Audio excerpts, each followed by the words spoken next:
Bismillahirrahmanirrahim. Assalamualaikum warahmatullahi wabarakatuh.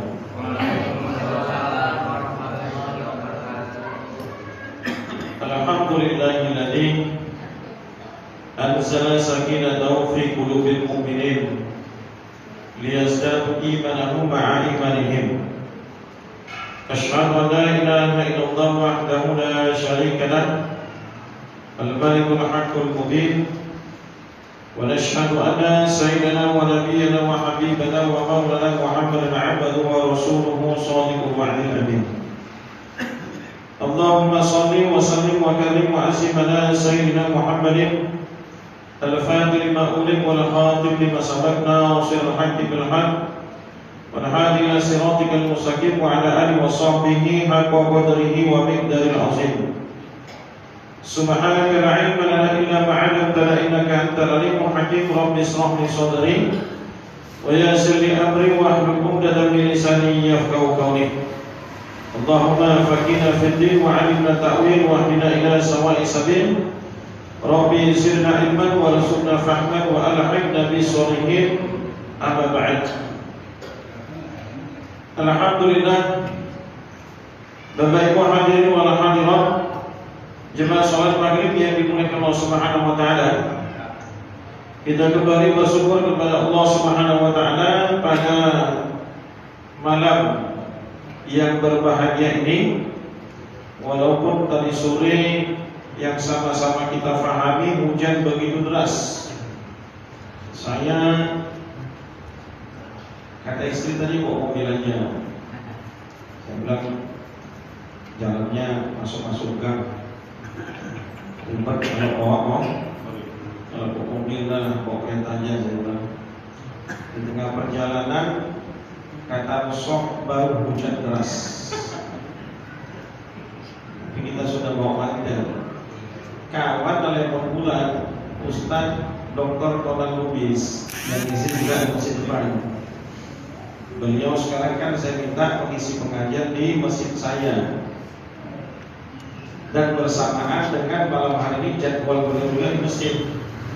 Jadi saya berhenti sebentar, saya angkat, Ustaz, kata beliau, Ustaz, bisa enggak kebetulan saya habis asar tadi menggigil, Ustaz, boleh enggak Ustaz yang menggantikan saya pengajian di masjid, Ustaz? Saya bilang, wala Ustaz, maaf, saya sekarang ada rutinan juga di Polonia. Jadi alhamdulillah kita sampailah di musola. Sampai tadi saya pikir tadi ini kalau hujan deras terus ini di mana nggak ada, ini nanti adalah dulu aja di musola. Alhamdulillah, masya Allah, semangat ya. Masyarakat musola hidayah ini perlu kita acungi jempol dalam masalah ta'lim. Nabi SAW sebutkan dalam hadisnya, man ta'allama baban minal ilm, kata Nabi Muhammad SAW, barang siapa yang belajar satu bab ilmu, afdalu min alfu rakaati sholat, maka itu lebih baik daripada dia mengerjakan sholat sebanyak 1000 rakaat. Kalau saya tanya lah di antara kita nih, adakah yang mampu kita ini melaksanakan sholat sunat 1000 rakaat? Ada yang mampu? Boro-boro yang 1000 rakaat, kadang-kadang sholat yang kau dia ba'diyahnya pun lewat aja 15. Ya. Padahal Nabi SAW mengatakan wasiat Nabi itu untuk kita ini menjaga 3, yang 3 ini jangan tinggalkan. Yang pertama, jangan pernah meninggalkan sholat sunat duha walaupun 2 rakaat, karena di dalam tubuh manusia itu ada 360 sendi yang harus disedekahi. Dengan kita melaksanakan sholat sunat duha, maka sudah terbayar. Yang kedua, untuk tidak meninggalkan sholat sunat witir. Kalau di dalam mazhab Imam Hanafi, hukum sholat witir itu wajib. Kalau di dalam mazhab Imam Syafi'i, hukum sholat witir itu sunat muakkadah, sunat yang dikukuhkan. Yang ketiga, untuk tidak meninggalkan sholat qobliyah ba'diyah yang sunat muakkadah. Ya. Ada 3 jangan tinggalkan. Tapi tapi minimal kita duduk dalam majelis ilmu seperti ini. Maka Bapak Ibu nanti mulai Allah Subhanahu wa taala, Nabi SAW mengatakan afdhalu min, ya, lebih baik daripada kamu mengerjakan sholat sunat sebanyak 1000 rakaat. Ya. Salam berikan salam bersama-sama kita sampaikan kepada junjungan Adam Nabi Mustafa Muhammad sallallahu alaihi wasallam. Bapak Ibu hadirin mulai Allah Subhanahu wa taala, kalau pertemuan yang lalu kita masih mukadimah saja, tetapi pertemuan hari ini kita sudah masuk pembahasan tentang hadis Nabi sallallahu alaihi wasallam yang ada di dalam kitab Arba'in. Kalau bahasanya itu Arba'in 40 sebenarnya, kalau kita melihat di dalam kitab ini lebih daripada 40 hadis. Ya. Al-hadisul awal an Amirul Mu'minin Abi Hafsin Umar bin Al-Khattab radhiyallahu anhu, sami'tu Rasulullah sallallahu alaihi wasallam yaqul innamal a'malu binniyat wa innama likulli imri'in ma nawa faman kana hijratuhu ila Allah wa rasulih fa hijratuhu ila Allah wa rasulih wa man kana hijratuhu lidunya yusibuha aw imra'ati yankihuha fa hijratuhu ila ma hajara ilaihi. Rawahu Imamul Muhaddisina Abu Abdillah Muhammad bin Ismail bin Ibrahim bin Mughirah bin Bardi Zabat al-Bukhari wa Abu Husain Muslim bin Hajjaj bin Muslim. Bapak Ibu hadirin Allah Subhanahu wa taala, maka hadis ini adalah hadis yang sahih. Diriwayatkan oleh Imam Syafi'i. Kalau dalam hadis itu ketika disebutkan rawahu Imam Syafi'i, maknanya dua ulama hadis ini yaitu Imam Bukhari dan Imam Muslim meriwayatkan hadis ini.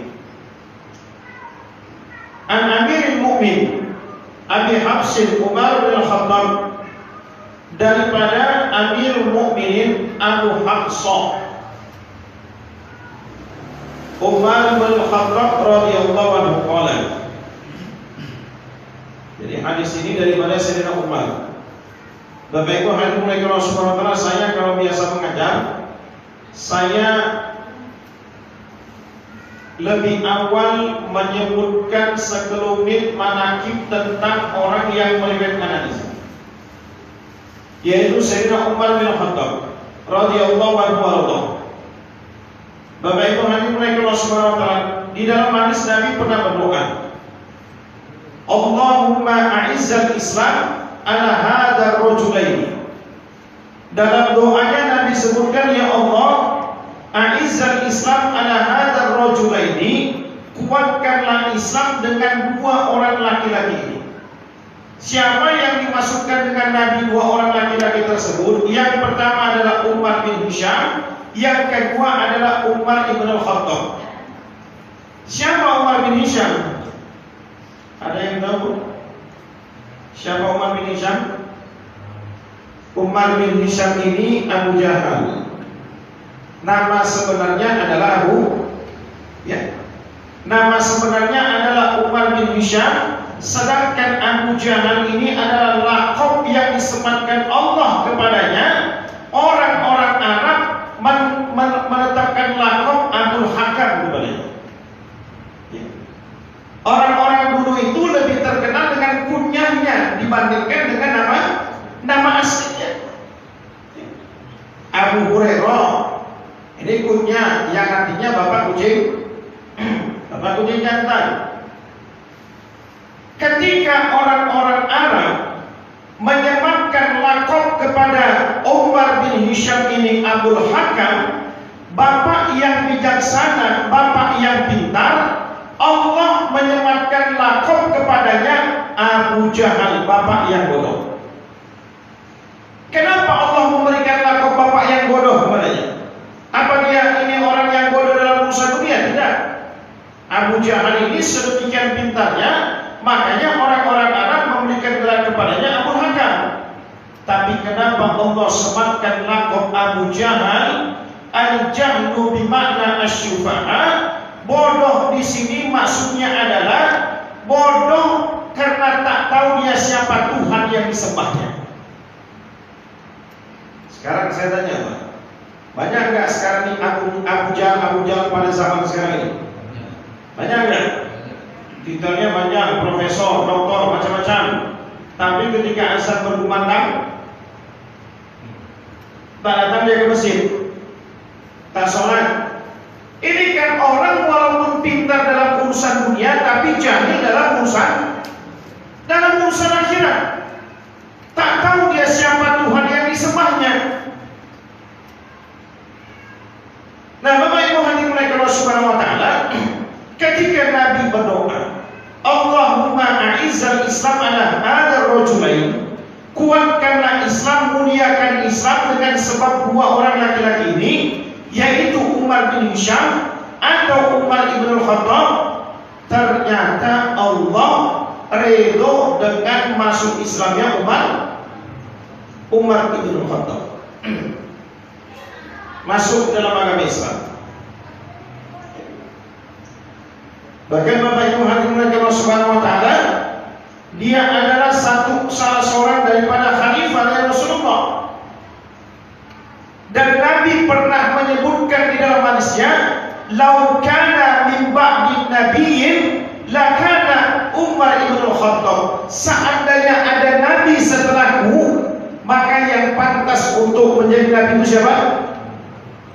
Umar ibn Khattab. Tapi memang kan tidak ada lagi nabi setelah Nabi Muhammad.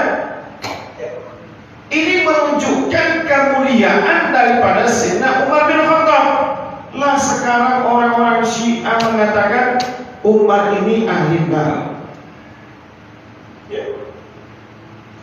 Nah, Bapak Ibu hadirin Allah Subhanahu wa taala, siapa Umar bin Khattab dulunya? Seburuk-buruk manusia itu adalah orang yang pernah tampil ingin membunuh Nabi. Seburuk-buruk manusia itu adalah yang ingin membunuh Nabi dan yang dibunuh sama Nabi. Dan Umar itu pernah ingin tampil menjadi manusia yang paling terburuk. Beberapa kali berusaha untuk membunuh Nabi Muhammad SAW. Maka Bapak Ibu hadirin Allah Subhanahu wa taala, terkadang kita ini, pandangan mata kita ini, kalau melihat ada orang misalnya begini, saya bilang, orang ini jahat sekali, kita bilang, segala maksiat dia sudah buat. Tetapi belum tentu di akhir hayatnya dia tetap sebagai pelaku maksiat. Bisa saja Allah rubah. Ya. Banyak kisah-kisah orang-orang dulu yang mereka ini adalah ahli maksiat, tetapi ketika Allah memberikan hidayah kepadanya, kehidupannya 180 derajat berubah. Fudail bin Iyad, siapakah Fudail bin Iyad? Di dalam manaqibnya disebutkan seorang kepala perampok. Tetapi ketika dia ingin datang ke rumah satu orang wanita, kemudian Allah perdengarkan di telinganya satu ayat Quran, surah Al-Hadid ayat yang ke-26. Alam ya'ni lil ladina amanu an takhsha'a qulubuhum li dzikrillah. Belumkah pantas orang-orang yang beriman itu hatinya bergetar ketika diperdengarkan ayat-ayat Allah kepadanya. Orang-orang dulu Masya Allah, Pak, ya, dengar satu ayat menjadi sebab obat. Nah kita sekarang, ya, Masya Allah. Maka Bapak Ibu hadirin Allah Subhanahu wa taala, hadis ini daripada Sayyidina Umar bin Khattab radhiyallahu anhu qala. Kalau dalam masalah bab tarodi, kalau dia seandainya Sayyidina Umar ini punya anak namanya Abdullah, maka disebut Sayyidina Abdullah bin Umar, Sayyidina Abdullah bin Umar radhiyallahu anhu. Tapi kenapa ketika menyebutkan Sayyidina Umar bin Khattab radhiyallahu anhu tarodinya? Kenapa? Karena Sayyidina Umar ini ayahnya yang bernama Khattab tidak dapat hidayah. Sebaliknya Sayyidina Abdullah bin Umar bin Khattab ayahnya dapat hidayah. rumah. Ya. Sami'tu Rasulullah sallallahu alaihi wasallam yaqulu, kata beliau, sami'tu. Kalau di dalam ilmu hadis ini sami'tu ini adalah kedudukan hadis yang paling tinggi. Kenapa? Karena orang ini langsung mendengarkan daripada Nabi Muhammad sallallahu alaihi wasallam. Sami'tu, aku mendengar, berarti tanpa ada perantara. Dia selaku orang yang meriwayatkan di situ mendengar langsung daripada Nabi Muhammad SAW. Apa yang didengarkan oleh beliau? Yang didengarkan beliau, innamal a'malu binniyat. Sesungguhnya setiap amal itu tergantung dengan niatnya. Wa innamal likulli imri'in ma nawa. Dan Allah Subhanahu wa taala akan memberikan setiap ibadah itu tergantung apa yang kita niatkan. Faman kanat hijratu ilallah wa rasulih, siapa yang berhijrah karena Allah dan Rasulnya, fa hijratuhu ilallah wa rasulih, maka dia akan mendapatkan Allah dan Rasulnya. Wa man kanat hijratu lidunya yusibuha aw imra'atin yaqimuha, yang hijrahnya untuk dunia atau untuk wanita yang dia ingin untuk menikahinya, fa hijratuhu ila ma hajara ilaihi, maka apa yang diniatkannya itu yang didapatkannya. Ini kita bahas. Bapak Ibu hadirin mulai Allah Subhanahu wa taala. Yang pertama, dalam masalah bab niat, apa yang dimaksudkan dengan niat? Di dalam kitab I'anatul Talibin, Said Abu Bakar Syatto mengatakan yang dimaksudkan dengan niat adalah menyengaja untuk melakukan satu perbuatan yang dimaksud, maka itulah niat namanya. Dan niat ini untuk membedakan satu perbuatan manusia, apakah itu ibadah atau hanya sekedar adat istiadat saja. Contohnya mandi junub dengan mandi biasa untuk seger-segeran, sama-sama mandi nggak Bapak Ibu? Sama-sama mandi nggak? Letak perbedaannya di mana? Letak perbedaannya di niat. Ya. Kalau seandainya kita mandi junub dan ini adalah ibadah, seandainya tidak ada niat, maka dia dianggap hanya sebagai kebiasaan saja. Dia bukan dianggap ibadah. Maka inilah yang dimaksudkan niat, sebagaimana disebutkan oleh Syekh Abu Bakar Syatto, menyengaja untuk melakukan satu perbuatan yang dimaksud. Dan kapan dimulainya niat? Di mana tempatnya niat? Yang pertama, tempat niat itu disepakati oleh para ulama dalam hati. Itu tempat niat. Sedangkan talafuz bin niat, melafazkannya itu hukumnya sunnah dalam mazhab Imam Syafi'i. Ya. Talafuz melafazkan itu niat itu sunnah, sedangkan niat itu tempatnya sepakat para ulama dalam hati. Nah, Bapak Ibu hadirin Allah Subhanahu wa taala, misal saya bilang, ada orang sholat, dia lafazkan ini usolli fardu, ada masalah sama sekali. Usolli fardu maghribi, ya, dia lafazkan. Kemudian dia takbir Allahu Akbar, hatinya tak berniat, tak sah sholatnya. Karena yang dianggap niat itu apa yang ada dalam hati, bukan lafaz.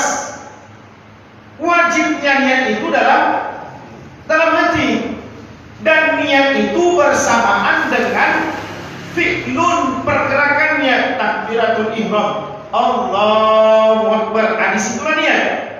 Sedangkan lafaz itu bukan niat, itu adalah sunnah dalam niat. Ya. Kalau kita berwudu, Bapak Ibu hadirin Allah Subhanahu wa taala, kapan memasang niat?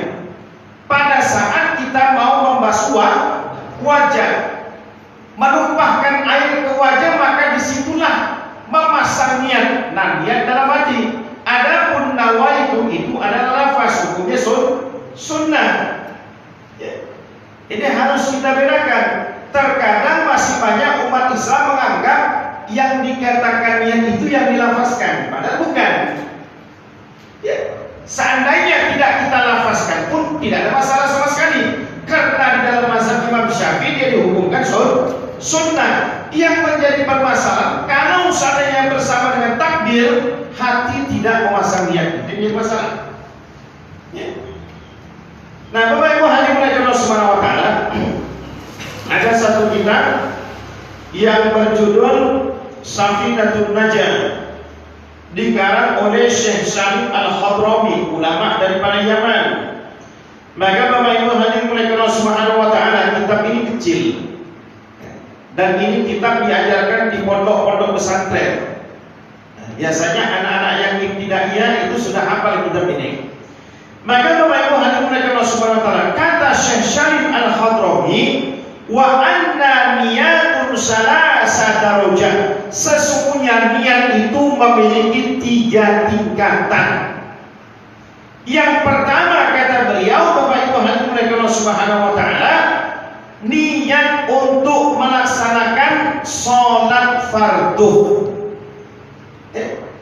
Yang pertama Bapak Ibu hadirin Allah Subhanahu wa taala, untuk melaksanakan sholat yang fardu. Maka niat di sini ada 3 wajib niat.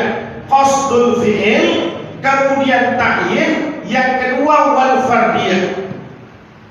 Maka sebenarnya kalau kita dalam sholat fardu itu sudah cukup hanya sekedar usolli. Usolli itu artinya apa? Aku sengaja. Ya. Yang dimasukkan niat tadi adalah menyengaja untuk melakukan satu perbuatan yang dimaksud. Dia mengapai? Mau sholat, usolli. Aku sengaja mau sholat. Sholat yang dikerjakan apa? Fardiyah. Maka disebutkan ta'yin namanya. Ya. Jadi qasdul fi'il, menyengaja melakukan satu perbuatan yang dimaksud, yaitu usolli. Kemudian setelah itu disebutkan sholat fardunya apa? Ta'yin namanya. Sholat apa? Sholat fardu zuhur. Jadi Bapak Ibu hadirin Allah Subhanahu wa taala, kalau pada waktu sholat yang wajib cukup sekedar usolli fardu maghrib, dah selesai, sah sholatnya. Kalau seandainya ada penambahan, gimana? Usolli fardu maghribi salasa rakaatin mustaqbilan makluman adaan lillahi, gak ada masalah. Tapi kalau kita berbicara tentang wajibnya niat dalam sholat fardu, hanya 3 saja. Yang pertama itu adalah qasdul fi'il, yang kedua disebutkan sholatnya sholat fardu atau sholat sunnah, kemudian ta'yin secara spesifik disebutkan sholat fardunya itu sholat apa. Usolli fardu subuh, usolli fardu, udah gak ada masalah sama sekali. Yang kedua Bapak Ibu hadirin Allah Subhanahu wa taala, fa in kana sholatan nafilah, kalau seandainya yang dikerjakan sholat sunnah yang terikat dengan waktu, maka wajibnya cuma 2 saja. Yang pertama qasdul fi'il, yang kedua ta'yin. Sholat usolli duha, dah. Apalagi sholat sunat yang terikat dengan waktu, Isra. Jadi qasdul fi'il wa ta'yin, 2 saja. Fa in kana sholatan nafilatan mutlaqan, seandainya sholat sunat itu sholat sunat yang mutlak, yang tidak dibatasi dengan waktu, maka wajibnya qasdul fi'il faqat, cuma sekedar menyengaja melakukan sholat, sudah selesai. Ya. Maka ini dalam mazhab Imam Syafi'i rahimahullah taala. Nah, Bapak Ibu hadirin Allah Subhanahu wa taala, Ustaz, kenapa kok selalu bicaranya mazhab-mazhab? Kan gitu kan? Ya. Bapak Ibu hadirin Allah Subhanahu wa taala, kadang-kadang kita salah paham. Memang ada hadis Nabi yang menyebutkan dalam riwayat Imam Hakim dalam kitab Al-Mustadrak, begitu juga dengan Imam Ahmad bin Hanbal dalam kitab, saya lupa nama kitabnya, Al-Muwatta. Maka Nabi Muhammad SAW menyebutkan, taraktu fikum amrayni lan tajidu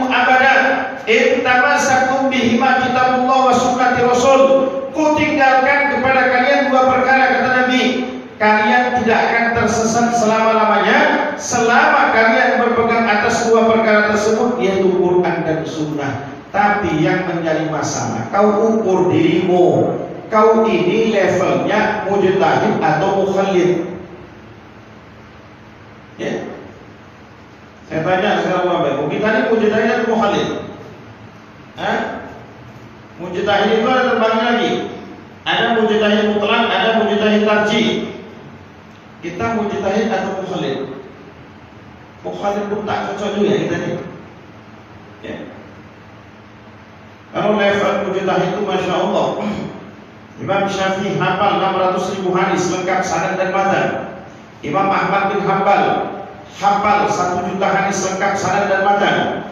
Ibnu Hajar Al-Asqalani, Ibnu Hajar Al-Haytami 300.000 hadis lengkap sanad dan matan. Kita berapa hadis yang kita hafal? Lantas kemudian kita mengatakan, oh saya tidak mengenal ulama, begitu. Kemudian ada juga yang mengatakan masa yang pernah ada yang mengatakan, Ustaz, kita bukan ikut Imam Syafi'i, bukan ikut Imam Ahmad, Imam Hanafi, Imam Maliki, kita ini ikut Rasulullah, Ustaz. Kayaknya kata-katamu ini benar, tapi sebenarnya bermasalah. Kalau kau bilang kita bukan ikut Imam Syafi'i, kita ikut Rasulullah, lantas kau pikir Imam Syafi'i ikut siapa? Ikut Jokowi gitu? Ya. Ya begitu tuan. Agama ini semakin ke belakang semakin original. Yang Nabi sebutkan khairul qurun qarni summal ladina yalunahum. Sebaik-baik zaman itu kata Nabi adalah zamanku. Summal ladina yalunahum, kemudian yang sesudahnya. Semakin ke belakang semakin original. Jadi ketika kita mengatakan Imam Syafi'i ikut siapa? Ikut siapa Pak? Tentulah ikut Rasulullah. Nah, Bapak Ibu hadirin Allah, kalau kita bicara tentang Masya Allah, jadi gini, di dalam manaqib Imam Syafi'i pernah disebutkan Imam Syafi'i punya murid namanya Imam Ahmad bin Hanbal. Biasa dulu kalau mereka ini antara guru dan murid hubungannya begitu akrab sekali, saling berkaitan. Ya. Satu ketika Bapak Ibu hadirin Allah subhanahu wa ta'ala, Imam Syafi'i datang ke rumah silaturahmi ke rumah muridnya Imam Ahmad bin Hanbal. Imam Ahmad ini sering menceritakan tentang kebaikan-kebaikan gurunya ini kepada anaknya, menyebutkan keburukan gurunya kepada anaknya. Beda dengan kita. Anak-anak sekarang ini mental perempuan, saya bilang sikit dijaga guru ngadu sama mamanya juga, kadang-kadang bingung juga itu. Ya. Nah, Bapak Ibu hadirin Allah subhanahu wa ta'ala, sampai di rumah Imam Ahmad bin Hanbal, maka karena Imam Ahmad bin Hanbal senang dia gurunya datang, ya, disuguhkan makanan begitu banyak sekali. Ketika Imam Syafi'i datang, disuguhkan makanan yang begitu banyak, semua makanan itu dihabiskan sama Imam Syafi'i. Anaknya ini melihat, kata ayahku, gurunya ini kalau makan sedikit, ini mau tengok kok, semua makanan dihabiskan. Berubah pikiran anaknya, tak betul ayahku menceritakan tentang gurunya. Dan ketika malam hari Imam Syafi'i masuk ke dalam kamar, diperhatikan sama anak dari Imam Ahmad bin Hanbal. Mulai masuk dari kamar sampai besok tak keluar dari kamar. Dalam hati anaknya, ayahku bilang, gurunya ini jarang tidur, banyak ibadah. Kan begitu Allah sebutkan dalam Quran surat Sajdah, tatajafa junubuhum 'anil madji'i yad'una rabbahum khaufan wa tama'an wa mimma razaqnahum yunfiqun. Lambung-lambung mereka itu jauh daripada tempat tidur mereka. Dalam kita ini pertanyaan, kalau malam lambung kita ini jauh daripada tempat tidur atau nempel? Nempel. Ya. Tatajafa junubuhum 'anil madji'i yad'una rabbahum khaufan wa tama'an. Itu apa? Ibadah. Meminta kepada Allah dengan rasa harap dan takut kepada Allah. Maka berubah berubah cara berpikir anak daripada Imam Ahmad bin Hanbal. Tak benar guruku ini. Satu malaman tidur aja dia. Begitu subuh berangkat sholat subuh bertiga jalan. Sampai di masjid dilihatnya guru daripada ayah ini tak berwudu langsung sholat. Berubah dia cara berpikirnya. Setelah guru ayah berubah. Ya. Siap ambil sholat subuh sama-sama pulang. Kata Imam Syafi'i, ya bani, wahai anakku, aku tahu apa yang ada dalam pemikiranmu tadi malam. Ya. Yang pertama aku jelaskan. Kenapa kau lihat makanan yang disuguhkan ayahmu aku habiskan semua? Karena makanan yang disuguhkan orang soleh adalah makanan yang penuh dengan keberkahan. Ayahmu orang soleh, maka aku tidak mau menyisakan keberkahan itu sedikit pun. Dalil Pak, Bapak kalau bertamu ke rumah Ustaz habiskan makanan.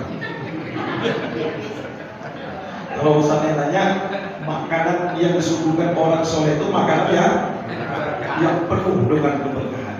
Bontot boleh Ustaz, mainkan aja bontot. Besoknya kita bertamu tempat Ustaz itu kuncinya di rumah. Bantu Ustaznya ngajinya nggak lama.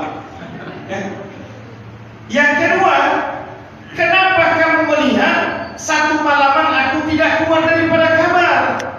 Wahai anakku, ketika aku ingin meletakkan kepalaku di atas tempat tidur, Allah buka hijab 200 permasalahan hukum fikih, hukum agama.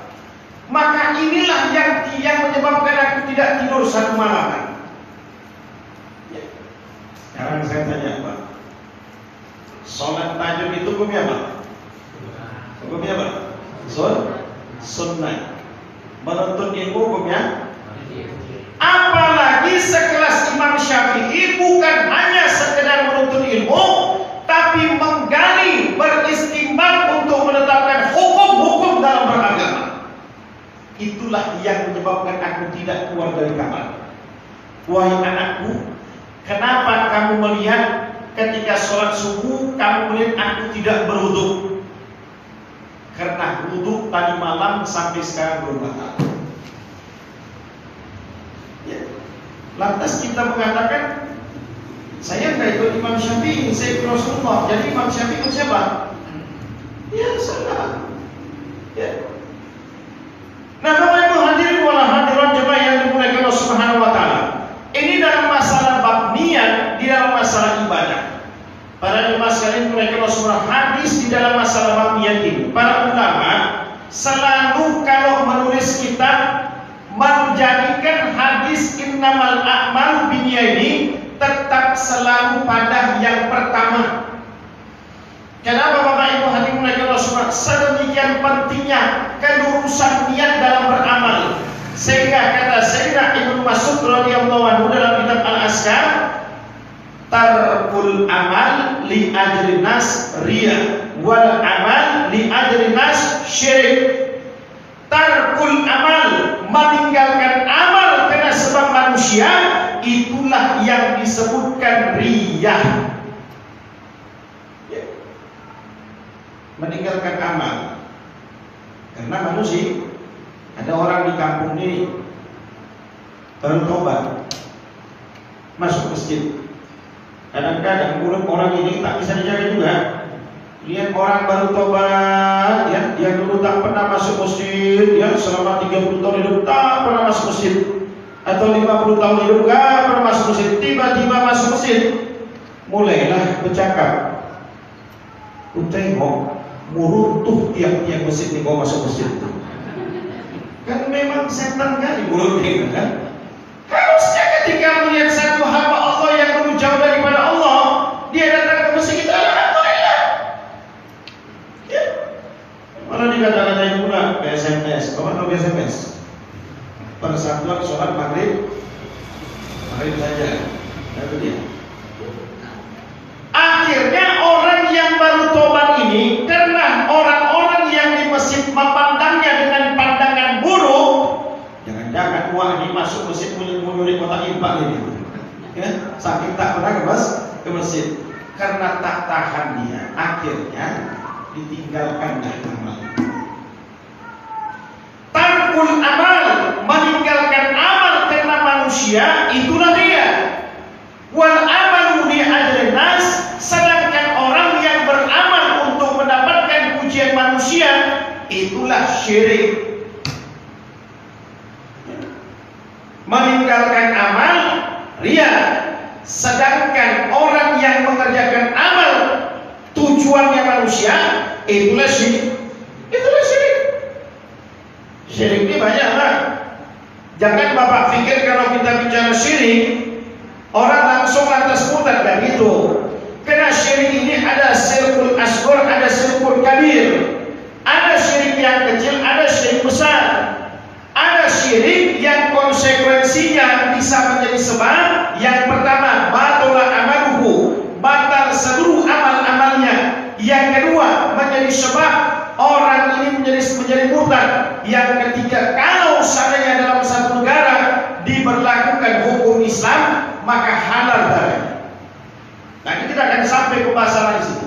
La yahilu damul muslimin, tidak halal merupakan darah seorang muslim kecuali dia melakukan 3 perkara. Salah satunya adalah murtad daripada agama. Orang kalau sudah melakukan syirkul kabir, maka konsekuensinya dia murtad daripada agama, batal seluruh amal ibadah. Tapi kalau syirik kecil enggak. Ya, syirik kecil enggak sama sekali. Ya. Makanya Bapak Ibu hadirin subhanahu wa ta'ala, saya kemarin itu ya, kadang-kadang ada orang mau masuk Islam, sembarangan aja kita syaratkan. Ya. Di zaman Nabi itu ada namanya kaum Aisyawiyah, orang-orang Yahudi Aisyawiyah.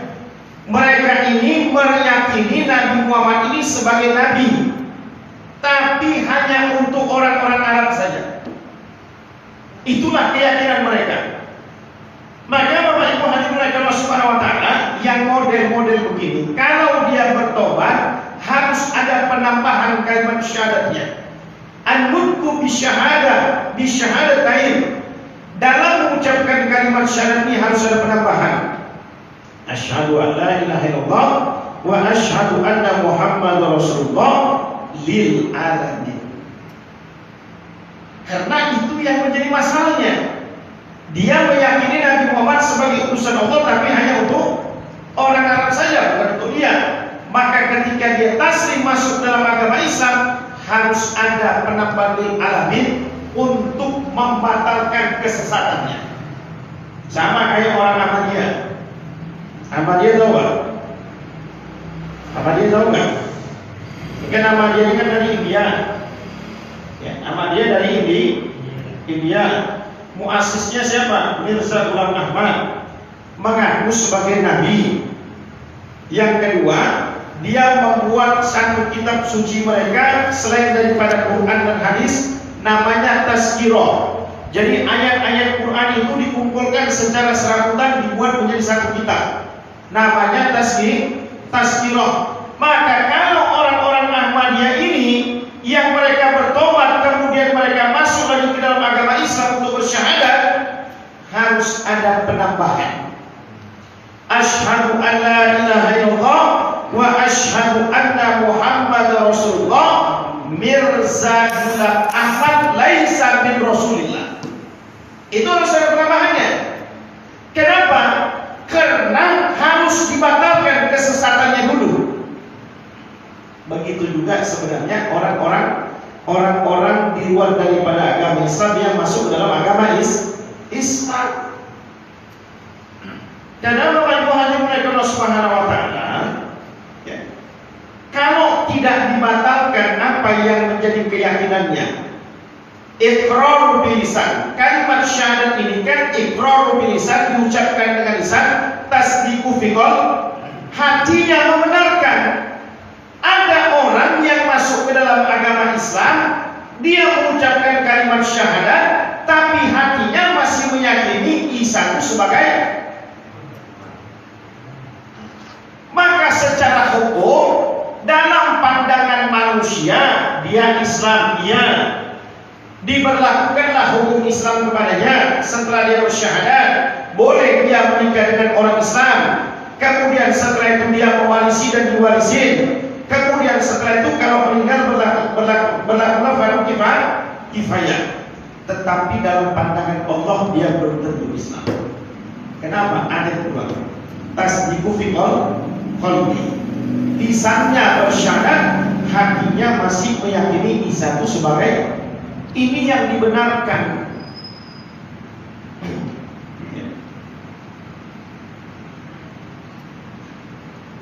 Hati manusia saya betul. Innamal a'malu binniyat. Bisa saja dia masuk ke dalam agama Islam, tapi tujuannya cuma sekedar untuk meninggal saja. Ada yang seperti itu, tapi hatinya masih meyakini keyakinan yang lama. Makanya Bapak Ibu hadirin oleh Allah Subhanahu wa taala, sebelum dia masuk ke dalam agama Islam, itu harus dibenarkan dulu. Arahkan dia untuk membatalkan keyakinan yang dulu. Karena keyakinannya yang dulu keyakinan yang dulu itulah yang menjadi sebab dia tidak Islam. Maka Bapak Ibu hadirin oleh Allah Subhanahu wa taala, tarkul amal li ajrin nas riya wal amalu li ajrin nas syirik. Orang yang meninggalkan amal karena sebab manusia inilah riya, wal amalu, sedangkan orang yang beramal tujuannya untuk mendapatkan pujian manusia, sanjungan manusia, inilah yang dikatakan syirik. Syirkun asghar, syirkun kabir. Kalau syirkun asghar itu tidak menjadi sebab orang itu murtad dari beragama. Tetapi kalau misalnya syirkun kabir itu banyak contoh-contohnya. Datang ke dukun, betul Pak? Ya. Kalau sekarang bukan dibilang dukun, tapi dibilang orang bintang. Dukun dulu pakai pelangkon. Kalau dukun sekarang pakai sorban juga. Tapi bukan saya. Pakai sorban pakai juga. Kenapa Ustaz kok dibilang orang pintar? Aku jawab, karena yang datang rata-rata orang bodoh. Nah kan? Ada yang komplain sama saya, dokter, marah dia, caleg, marah dia. Kenapa Ustaz bilang orang bodoh? Iya saya bilang, memang orang bodoh lah saya bilang. Kalian datang sama dukun-dukun ini waktu menyalon, ya. Ada yang sudah sekali menang, datang kedua datang. Nah, dukun, saya mau nyalon ini, yang kedua kali. Kira-kira gimana ya Pak Dukun? Coba Pak Dukun terawang dulu, lihat dulu. Kayak mana auranya? Sedikit sebentar Pak ya. Ditengok ke dukun itu, gelap Pak. Gelap ya, gelap. Bisa Bapak masuk lagi Pak, cuma biayanya 2 kali lipat dibandingkan 5 tahun yang lalu. Oh gitu ya. Saya nggak bawa uang sebanyak itu Pak Dukun, cuma setengah saya bawa. Ada mesin ATM, dukun pakai mesin ATM. Dukun miliar, ya. Habis itu pulang ya. Dukun ini punya anak 4. Anaknya 1 tukang parkir di Simpang Limun, yang 1 tukang beca, yang 1 pengangguran, yang 1 entah kemana nggak tahu, entah rumahnya di mana lagi. Kan memang bodoh otaknya. Kalaulah si dukun ini bisa menjadikan orang menjadi anggota dewan, kenapa nggak anaknya buat? Makanya itu aku bilang mafhum mukhalafahnya begitu. Kenapa mereka disebut orang pintar? Karena rata-rata yang datang orang bodoh. Mainkan dan itu. Jadi sudah masuk waktu sholat isya. Bapak Ibu hadirin mereka Allah, saya pengajian itu memang begitu. Ya, pengajian itu ini masih hadis yang pendek. Ada lagi hadis yang panjang, itu tidak cukup sekali saja pertemuan. Kalau dia hadis yang panjang, itu mau sampai bisa mengambil 2 atau sampai 3 kali pertemuan. Kenapa? Bagi saya prinsip saya bukan cuma sekedar puasa, cuma kita sarafkan. Baik Bapak Ibu hadirin Allah Subhanahu wa taala, nanti kita akan lanjutkan ini. Wa inna ma'likul imri'in ma nawa fa man kana hijratu ila Allah wa rasulihi fa hijratu ila Allah wa rasulihi wa man kana hijratu li dunya yusibuha aw imra'atin yankihuha fa hijratu ila ma hajara ilaihi. Kita akan lanjutkan pada pertemuan yang akan datang. Sebab apa, kenapa hadis ini turun? Apa asbab turunnya? Wallahu muwaffiq ila aqwamit thoriq. Billahi taufiq wal hidayah. Wassalamualaikum warahmatullahi wabarakatuh.